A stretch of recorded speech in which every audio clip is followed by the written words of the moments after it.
Hello नमस्कार, मी सोनाली आजच्या एका छानशा व्हिडिओमध्ये तुम्हा सर्वांचं पुन्हा एकदा मनापासून स्वागत करते। तर मैत्रिणींनो, आज आपण ना कटोरी ब्लाऊजवरून माप घेणार आहोत आणि त्याचं प्रिन्सेस कट ब्लाऊजचं कटिंग करणार आहोत। सो व्हिडिओ शेवटपर्यंत बघा। तर चला आधी ब्लाऊजचं माप घेऊया आणि नंतर कटिंग करूया। आता इथे हा बघा, हा मेन पीस आहे ज्याला मी इस्त्री करून घेतलेली आहे। त्यानंतर हे अस्तर आहे, अस्तरला पण इस्त्री केली आहे। एल्बो स्लीव्ज असल्यामुळे अस्तर जे आहे ते मी साधारणतः 1.25 मीटर घेतलेलं आहे। मोठं माप असेल तर जास्त घ्यायचं। हे साधारणतः 34चं माप आहे, त्यामुळे मग मी 1 मीटर इनफ होऊन जातं। हे बघा, हा कटोरी ब्लाऊज आहे। आता आपण ह्याचं माप घेऊया। तर हुकची बाजू जी असते त्या हुकच्या बाजूने आपल्याला छातीचं माप घ्यायचं आहे। ओके, त्यानंतर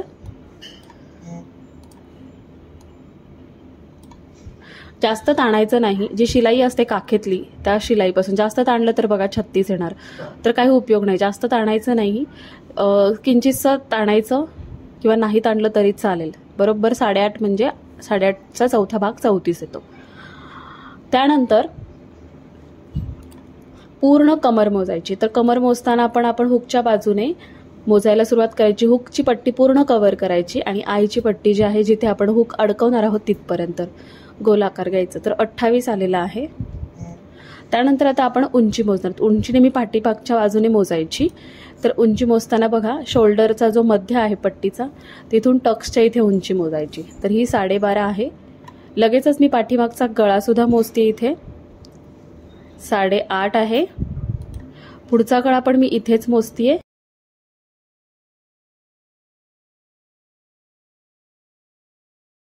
,5.5 आहे।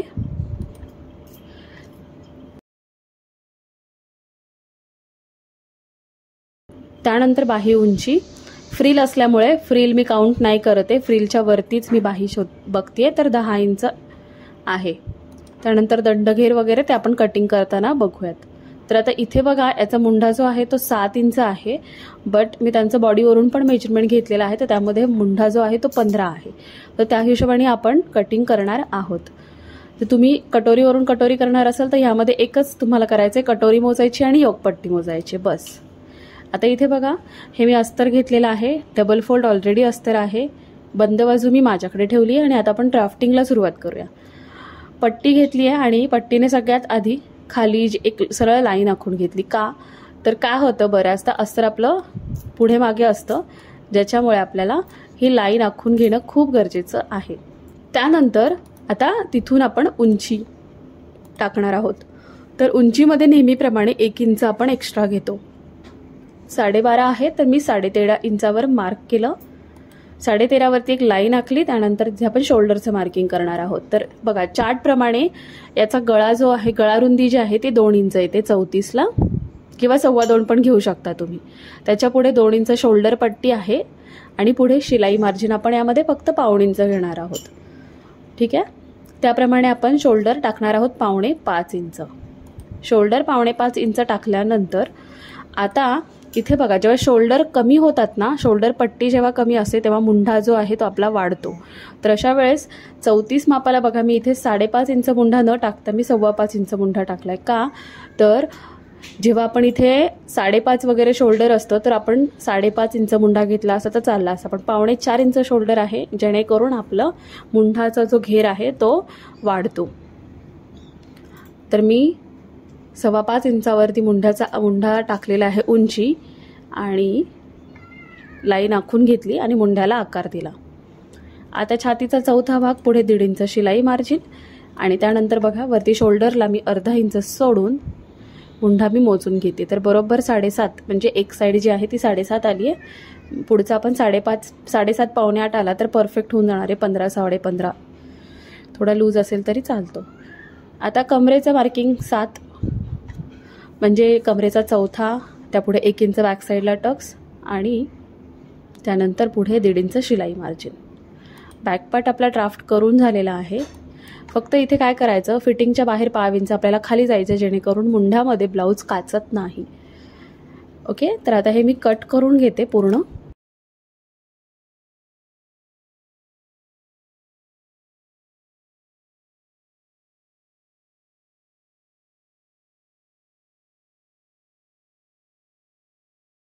कट केल्यानंतर बघा शिलाई मार्जिन सोडून द्यायचा आणि कमरेचा भाग आपल्याला फोल्ड करायचा आणि नॉच देऊन घ्यायचा, म्हणजे इथे आपल्या येणारे टक्स. बॅक पार्टचं कटिंग झालं आहे. आता उरलेल्या फॅब्रिकमध्ये अशा पद्धतीने बघा मी एक लाईन आखली आहे आणि नंतर इथे हुक आणि आयसाठी आपल्याला शिलाई मार्जिन सोडायचं आहे 5 इंच आणि त्याच्या पुढे आपण हा बॅक पार्ट ठेवणार आहोत. आणि आता जसा आहे तसा हा बॅक पार्ट जो आहे तो मी ड्राफ्ट करून घेते. आता हा ड्राफ्ट करून झाल्यानंतर पाठीमागच्या मुंड्यापासून आतमध्ये पुढच्या मुंड्याला अर्धा इंच मी असा आकार देऊन घेतलाय.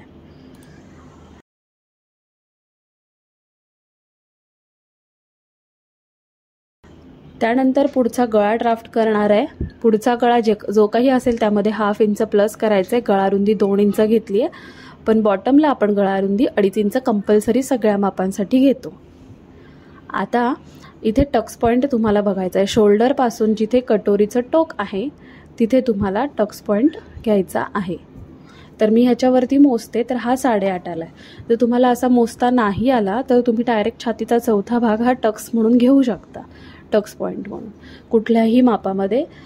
आणि आता ह्यामध्ये मी अर्धा इंच ॲड करणार आहे, म्हणजे मी 9 इंचावरती मार्क करणार आहे. हा पण बरोबर 8.5 इंचावर आलेला आहे. त्यानंतर मधून टक्स पॉईंट जो आहे तो कंपल्सरी 3.5 इंच छोट्या मापासाठी घ्यायचा आणि 40च्या पुढच्या मापासाठी तुम्ही 4 इंच घेऊ शकता. इथे शिलाई मार्जिन मी सोडून सगळं मार्किंग करते. त्यानंतर कमरेच्या बाजूला सुद्धा मी जेवढं आपण इथे 3.5 घेतलंय ना त्याचा अर्धा इंच वजा करून कमरेच्या बाजूला मार्क करायचा.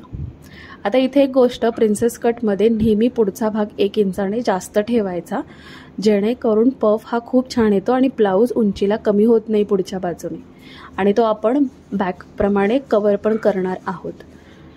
आता मी इथे 1 इंच पुढच्या भागामध्ये उंची वाढवून घेतली. आता कमरेच्या बाजूला हुक पट्टीच्या बाजूने 3 इंचावर मी तिथे मार्क केलं आणि ही लाईन मी क्रॉस आखून घेतली. त्यानंतर आता टक्स जो आहे तो मी इथे 2.5 इंचाचा घेते. 2, 2.25, 2.5 इंचापर्यंत तुम्ही 34 मध्ये घेऊ शकता. आणि हा मी क्रॉस लाईन इथे पण आखून घेतली. हा झाला आपला टक्स, म्हणजे तुम्ही असा एक सिंगल टक्सचा सुद्धा ब्लाऊज बनवू शकता. त्यानंतर आता मुंढ्याला अंदाजे आपण इथे मार्क करून घ्यायचं आणि प्रिन्सेसचा आकार द्यायचा. हा आकार मुंढ्याला टक्सपासून दिल्यानंतर आता पलीकडच्या बाजूला, म्हणजे जी आपण टक्सच्या फिटिंगच्या बाजूची जी लाईन आहे त्या लाईनला आता प्रिन्सेसचा आकार देणार आहोत. तर हा आकार एकदम व्यवस्थित द्यायचा, जेणेकरून आपला पफ जो आहे तो खूप सुंदर यायला मदत होते. हा आकार देऊन झाल्यानंतर आपण ही जी क्रॉस लाईन आहे हुकच्या बाजूची ती मोजायची टक्सपर्यंत. ती आली आहे 5.5. तर ही आपल्याला ह्या कर्ववरती मार्क करायची, कारण आपला टक्स जर खालीवर झाला तर काय होतं, पफ चांगला येत नाही. त्यामुळे तर मी हुकच्या बाजूची जी लाईन आहे क्रॉस ती मोजली आणि त्यानंतर मी पलीकडच्या लाईनवर मार्क करून घेतलं. आता आपण इथे कमरेचं मार्किंग करणार आहोत. टक्स सोडून आपल्याला कमर जी आहे ती मोजायची. तर मी टक्सचा भाग बघा असा वजा केला, कारण तसाही तो शिलाईमध्ये आपण कट करणार आहोत. ओके, हा वजा केला म्हणजे मी तिथे हे कापड फोल्ड केलं आणि आता कमरेचा चौथा भाग प्लस 1.5 इंच आणि बाहेर अजून अर्धा इंच घ्यायचं, कारण आपण टक्स जोडण्यासाठी आपल्याला फॅब्रिक लागणार आहे. आता हे झाल्यानंतर मुंढ्याच्या बाजूला अर्धा इंचावरती आपण इथे सुद्धा थोडंसं अर्धा इंचाचा आपण टक्स कट करणार आहोत, जेणेकरून पफ अजून छान येतो आणि मुंढ्यामध्ये कुठलाही घोळ येत नाही. ओके, तर हा सुद्धा व्यवस्थित टक्स मोजून घ्यायचा. नाही लक्षात आलं तर आपण पुढच्या मुंड्याचा आकार इथे कट नाही करणार आहोत, तो आपण ब्लाऊज स्टिच केल्यानंतर कट करणार आहोत. आता कमरेचा तर आपण टक्सचा भाग वाढून घेतला. आता मुंढ्याला पण आपल्याला अर्धा इंच बघा जो टक्स जाणार आहे तो, आणि अर्धा इंच आपल्याला प्रिन्सेस कट जोडण्यासाठी मार्जिन लागणार आहे. तर पूर्णपणे बघा मी किती वाढवलेलं आहे. आर्महोलमध्ये 1 इंच वाढवलं आहे टोटल, आणि खाली कमरेच्या ह्याच्यामध्ये 1.5 इंच आणि बाहेर अर्धा इंच वाढवलेलं आहे. आता हे झाल्यानंतर बॅक साईडचा पार्ट घ्यायचा आणि तो फिटिंगच्या बाजूला मार्क करून घ्यायचा. उंची म्हणजे साईडची उंची ती मार्क केल्यानंतर बघा प्रिन्सेसचा जो आपण टक्सवरती मार्क केलेला होता टक्स मोजून, तो भाग तिथे फक्त जॉईंट करायचा, जेणेकरून बॅक आणि फ्रंटची उंची ही आपली कमी जास्त होणार नाही. आणि आपण जो टक्समध्ये भाग 1 इंच एक्स्ट्रा घेतलेला आहे तो भाग आपला बरोबर फ्रंटमध्ये राहतो एक्स्ट्राचा, तो तुम्हाला स्टिच केल्यानंतर लक्षात येईल. तर अशा प्रकारे जे काही कट होणार आहेत भाग त्याला बघा मी क्रॉस लाईन आखली, जेणेकरून तुम्हाला हे प्रॉपर कळेल.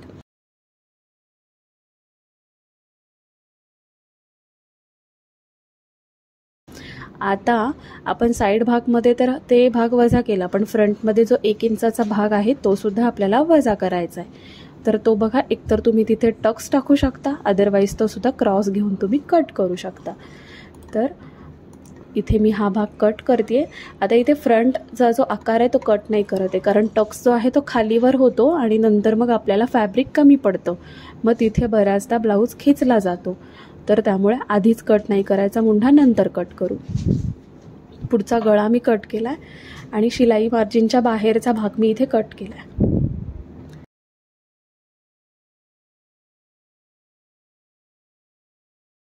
हा फ्रंट पार्ट सुद्धा कट झाला आहे. आता आपण बाही कट करणार आहोत.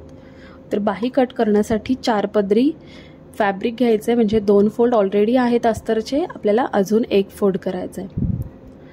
एल्बो स्लीव्ज आहे, बॉटमला आपण सरळ लाईन आखून घेऊया. जी काही स्लीवची उंची आहे त्यामध्ये आपण 1 इंच प्लस करणार आहोत शिलाई मार्जिन. आणि मुंडा खोली जी आहे ती 3.5 इंच कंपल्सरी एल्बो स्लीवसाठी आपण घेतो. 3.5 ते 4 इंच घेऊ शकता, पण इथे मी 3.5च घेते आहे. दोन्ही मी लाईन्स आखून घेतल्या.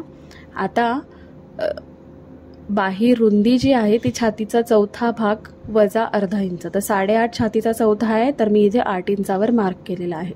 आतमध्ये 1.5 इंच घ्यायचं आणि 1.5 इंचापासून शोल्डरला आपल्याला एक क्रॉस लाईन आखायची आणि त्यानंतर त्याचा मध्य काढायचा आणि मध्यावर अशा प्रकारे मार्किंग करायचं की दोन्हीतलं अंतर 1.5 इंच राहिलं पाहिजे. आता बाहीचा डिटेल व्हिडिओ मी शेअर केलेला आहे, तो एकदा जर तुम्ही बघितला तर बाही क्लिअर होईल. याही व्हिडिओमध्ये तुम्हाला बाही प्रॉपर क्लिअर होईल जर व्यवस्थित बघितली तर. पाठीमागचा भाग आणि पुढच्या भागाला व्यवस्थित आकार देऊन घ्यायचा. दंडघेराचं मार्किंग करायचं आणि पुढे 1.5 इंच शिलाई मार्जिन. अशा प्रकारे बाहीचं ड्राफ्टिंग झालं आहे आणि व्यवस्थितरित्या पाठीमागचा आणि पुढचा भाग कट करून घ्यायचा. अस्तरचं पूर्ण कटिंग झालेलं आहे आपलं. आता मी मेन फॅब्रिक घेतलं, बंद बाजूकडून बॅक पार्ट जो आहे तो कटिंग केलेला पार्ट मी तिथे ठेवला. त्याचबरोबर साईड पार्ट, फ्रंट पार्ट हे दोन्ही पार्ट मी तिथे ठेवून घेतले आणि अशा प्रकारे कट केले. आता उरलेल्या फॅब्रिकमध्ये बऱ्याचदा उभ्या फॅब्रिकमध्येच बाही कट करायची असते, पण इथे जॉईंट द्यावा लागणार आहे. बरं, जॉईंट द्यायला सुद्धा काही हरकत नाही, पण हे फॅब्रिक खूप लो क्वालिटीचं असल्यामुळे ह्याचे दोरे निघणार आहेत, त्यामुळे जॉईंट बऱ्याचदा फाटला जातो. तर अशा वेळेस आपण जिथे फॅब्रिक पुरणार आहे अशा प्रकारे मॅनेज करून अशा प्रकारे आपलं संपूर्ण प्रिन्सेस कट ब्लाऊजचं कटिंग पूर्ण झालेलं आहे. म्हणजे कटोरी ब्लाऊजवरून तुम्ही कशा पद्धतीने मापं घेऊ शकता आणि कशा पद्धतीने प्रिन्सेस कट एखादा ब्लाऊज जर आला तर तुम्ही कशा पद्धतीने कट करू शकता हे थोडक्यात सांगण्याचा मी प्रयत्न केलेला आहे. सो कसा वाटला व्हिडिओ नक्की सांगा आणि याचा स्टिचिंगचा पार्ट मी उद्याच्या व्हिडिओमध्ये, उद्याच्या एपिसोडमध्ये मी शेअर करेल. त्याचबरोबर व्हिडिओला लाईक करा आवडला असेल तर आणि कमेंट देखील करा. चला बाय बाय.